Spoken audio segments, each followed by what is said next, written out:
আসসালামু আলাইকুম, সবার কি অবস্থা? আজকে আপনার সাথে একটা গল্প শেয়ার করব। আজকে যেখানে বসে রয়েছি এখানে মিনিমাম 8 মাস ধরে এই বিলাতে আছি। সাবকর্নারে কাজ করি তো, সাবকর্নারে কাজ করে আজকে আমরা সবাইকে যুদ্ধের কারণে সবাইকে দুবাই চলে যেতে হইব। আমাদের প্রবাসী জীবনটা এরকম, মানে যে জায়গায় থাকি এই জায়গায় মায়ের সারন জানা সেম সবার বলে। আজকে 8টা বাজে গাড়ি, এই বিলা ছেড়ে সবাই চলে যাবো। দেখেন আপনাদের দেখাইতেছে, দেখেন সবাই লাকিস মাকিস করে রাখছে, রেডি করে রাখছে, আর সবগুলা রুমে আছে।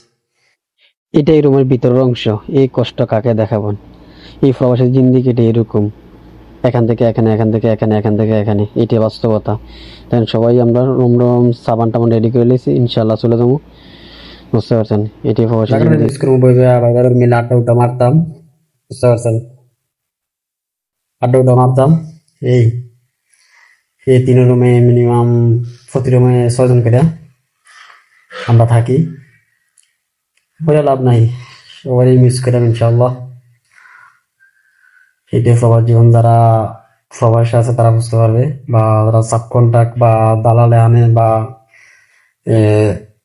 সাপ্লাইয়ের মাধ্যমে কাজ করে, সিভিলের কাজ বা কন্ট্রাকশন কাজে যারা কাজ করে তারা বুঝতে পারে।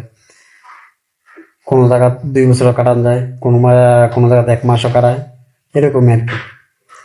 এটা আমরা প্রবাসী জীবন। প্রবাসী দুঃখ কাউকে বলার নাই, মায়া মায়া ছাইড়া দিতে হইব। অনেক কষ্ট লাগতেছে, এই জায়গাটা আসছিলাম, ভাই বাজার আসছিল, অনেক আছে। এই আজকে আছি কালকে নাই, জিন্দিগিটা এরকম। এটার সাথে একটা মিল আছে, যেভাবে দুনিয়াতে আইছি একদিন সবাইকে ছেড়ে চলে যাম, এটাই সেম। গল্পটা তো সেমই। এখানে আইছি 8 মাস কাজ করতেছি আরাম করতে। 1 সপ্তাহ আগে যে মিছিল মারছে, মিছিলের কারণে সব, মানে ঘরে যা আছে সব দুবল ভাড়া দিতেছে। সবাই ইনশাল্লাহ দোয়া করবেন, ভালো থাকবেন, আশা করি